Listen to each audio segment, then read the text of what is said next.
more and more people are sounding the alarm, and it's definitely a good thing that that's happening, but it's also terrifying that, I don't know, you see this kind of passive acceptance among the population of a lot of this stuff. So Ali Velshi is an MSNBC host, and he's about to lay out here in no uncertain terms that the collapse of democracy is already here.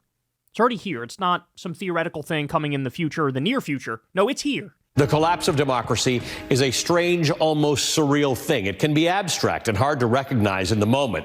At first, it just feels like politics. It's messy, it's noisy, it's frustrating, and sometimes a bit removed from one's day-to-day life. But then the guardrails that we've taken for granted begin to topple, one after another.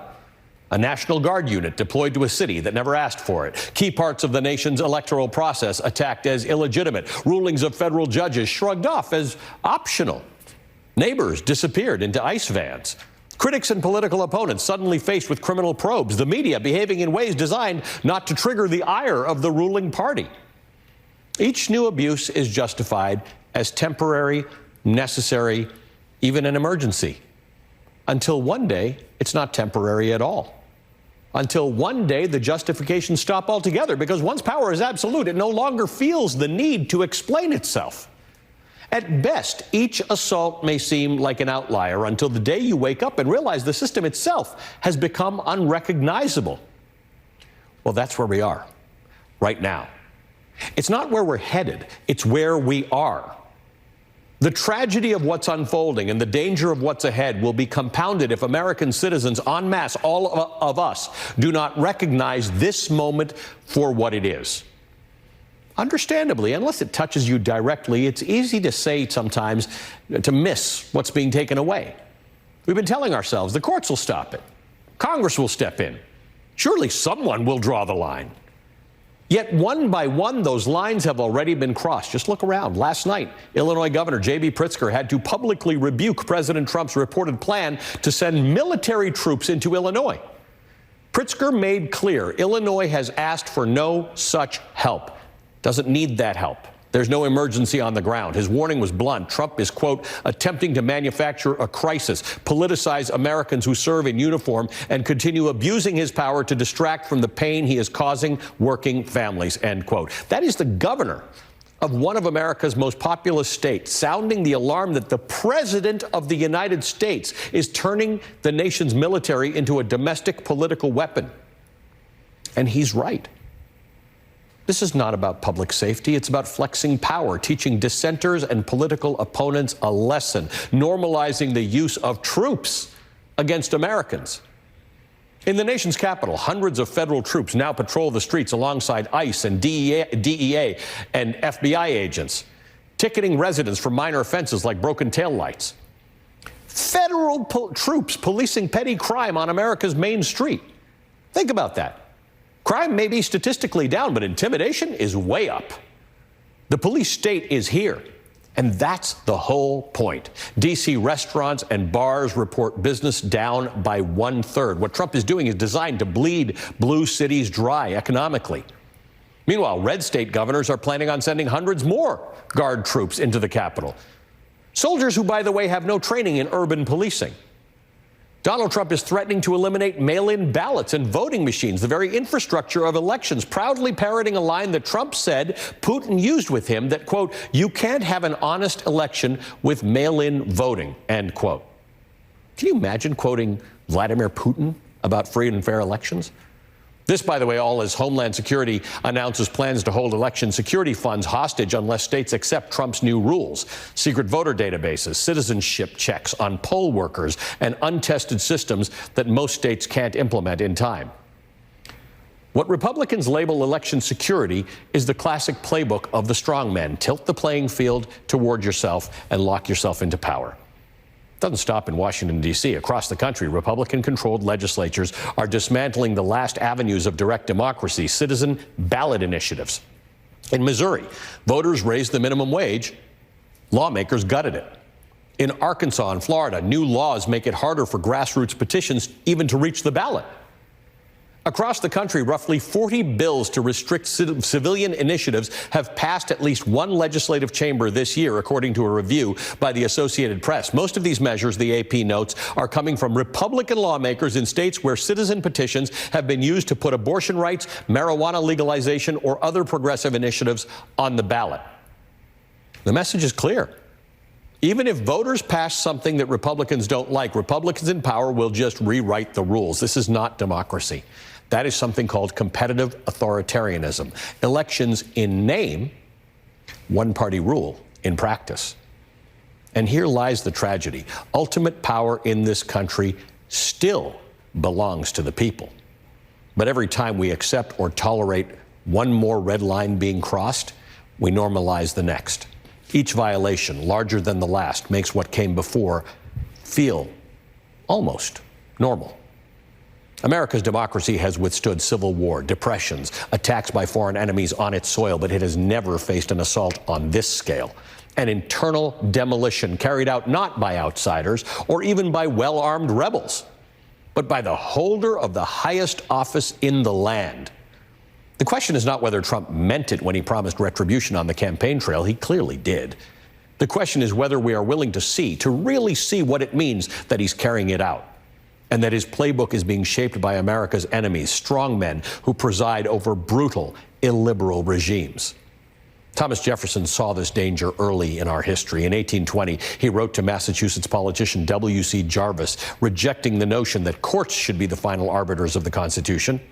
The true safeguard, Jefferson argued, rests with the people. Quote, I know no safe depository of the ultimate powers of society but the people themselves. And if we think them not enlightened enough to exercise their control with a wholesome discretion, the remedy is not to take it from them, but to inform their discretion by education. To inform their discretion by education. That's exactly right. All that is exactly right. And the thing that's driving me crazy is, I don't know, how do people not see it? How is this not just a unanimous opinion across the board? And, I mean, it's stuff like this that really spells it out for you super clearly. I don't understand how somebody could do the mental gymnastics to escape the inevitable conclusion about a comment like this from the president. Listen. As you all know, Chicago's a killing field right now. And they don't acknowledge it. And they say, we don't need him. Freedom, freedom. He's a dictator. He's a dictator. A lot of people are saying maybe we like a dictator. I don't like a dictator. I'm not a dictator. I'm a man with great common sense and I'm a smart person. Quote, a lot of people are saying maybe we'd like a dictator. Are you getting it yet? Are you understanding it yet? How about when he signed that executive order to have Elon Musk oversee our elections, have Doge oversee our elections? You know, the people that cut pediatric cancer research and Meals on Wheels and got rid of routine food safety inspections, those guys. You want them to run the elections? How about when he tried to, or when they did, gerrymander Texas, and now they're about to do Florida as well. And Trump is openly saying, we need to pick up more seats, let's pick up more seats. Openly rigging the midterms. Are you not seeing it? Or how about the masked ICE agents rounding people up with no due process, no habeas corpus, sending them to God knows where? Why are they even covering their faces? Because they're committing crimes. Is that still not enough for you? Do you not see what this is? This just happened yesterday. Trump signs executive orders to end cashless bail in Washington and nationwide, task the Department of Defense with creating a special National Guard unit to address public disorder, and imposing a 1-year jail term for burning the American flag. That is wildly unconstitutional. There was a Supreme Court case in 1989 that said burning flags is free speech. It is political speech. It is allowed. Doesn't matter if you like it or not. It's allowed. Well, Trump just tried to ban it through an executive order. In theory, something like that would have to go through Congress anyway. But in this instance, even if that did get through Congress, it still wouldn't count because that's null and void because the Supreme Court already ruled on this and ruled you're doing the illegal thing. You're doing the unconstitutional thing. You can't lock somebody up for flag burning. You can't do it. You can't do it. But this is it clear yet? Is it clear to you yet? I don't think people have truly wrapped their minds around just how extreme this Republican Party is. They believe in what's called unitary executive theory. Unitary executive theory is the idea that we don't need checks and balances anymore. We need, as long as it's a Republican president, we need them to make all the decisions. Fuck the courts, fuck the Congress. They get to make all the decisions, and that's real justice. This is how they think of it. They're destroying the regulatory state. They don't want routine food safety inspections. They don't want to make sure the EPA can protect the environment and keep corporations in check. They're destroying the social safety net. That's what the big bullshit bill that they just passed, that's what that's about. 17 million people losing their Medicaid, 3 million people losing their food stamps. They're trying to ban states from doing free school breakfast and lunch. So all these blue states that are doing the right thing by their students, they're trying to ban them from doing that. They're trying to ban minimum wage increases at the state and local level, ban workplace regulations like extreme heat work breaks. Project 2025 bans pornography, cuts overtime pay. There was a report that came out the other day, guys. What is it like?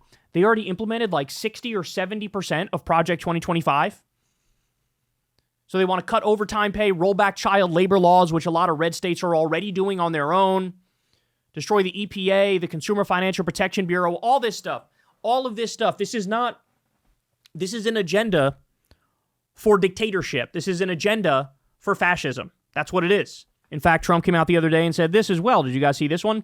Despite a very high popularity and according to many among the greatest 8 months in presidential history, ABC and NBC fake news, two of the worst and most biased networks in history, give me 97% bad stories. If that's the case, they are simply an arm of the Democrat Party and should, according to many, have their licenses revoked by the FCC. I would be totally in favor of that because they are so biased and untruthful, an actual threat to our democracy. MAGA! So, yet again, threatening that if you don't give me positive coverage, we want to ban you from having the ability to speak. This person says, this is after ABC fired Terry Moran for him. Terry Moran, what did he do? He called Stephen Miller like a hateful person or something like that. They fired him for that, for saying something that's true. And both networks have bent over backwards to mute their coverage to appease him in advance. You can't appease a tyrant. Are you waking up yet to what this is? Do you understand what this is? This is not subtle. This is very straightforward. This is very clear. I feel like people got lost in the sauce because Trump, back in the day, his whole movement was built on trolling. Like, yeah, we troll people. Okay, bitch, but they're not trolling anymore. This is not trolling. He means all this shit. And oh, would you look at that? To all the law firms, all the universities, all the media outlets that conceded on some points to these guys. Tell me how my ass tastes. Because obviously, as we said, you give them an inch, they will take a mile. Well, they took a motherfucking mile, as you can see. They took a mile. That's what this is. Let me also show you this. Trump. Pentagon should be called Ministry of War, not Defense. We don't just want to defend. We want to attack.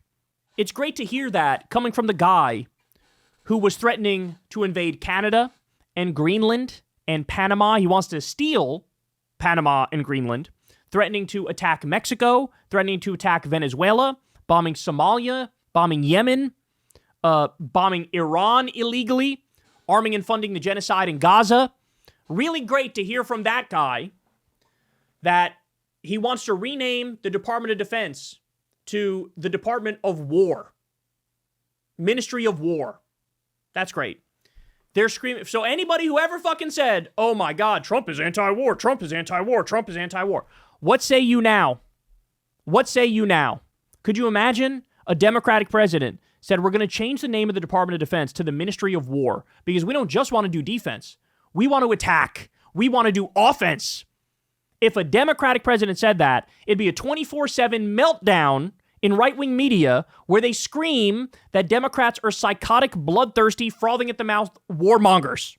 When in reality, the psychotic, bloodthirsty, frothing at the mouth warmongers are them. And all of them, again, will clap like seals at this bullshit. But understand what we're dealing with here. And everybody needs to wake up to it. It's not enough to just passively yawn and accept what's happening around us now. No, we're looking at a country that is rapidly changing. We are deteriorating. We went from a high-trust society to a low-trust society. Now, all our social safety net is going to be absolutely obliterated. Rule of law is being obliterated. The wheels are moving. The wheels are in motion when it comes to rigging 2026 and 2028. You cannot just take it laying down. If you do that, there's hell to pay for every single one of us. Hey, y'all, do me a favor and like and subscribe. It helps out big time in the algorithm. Click the bell as well for notifications when videos drop, and watch that video on screen right now. You know you want to.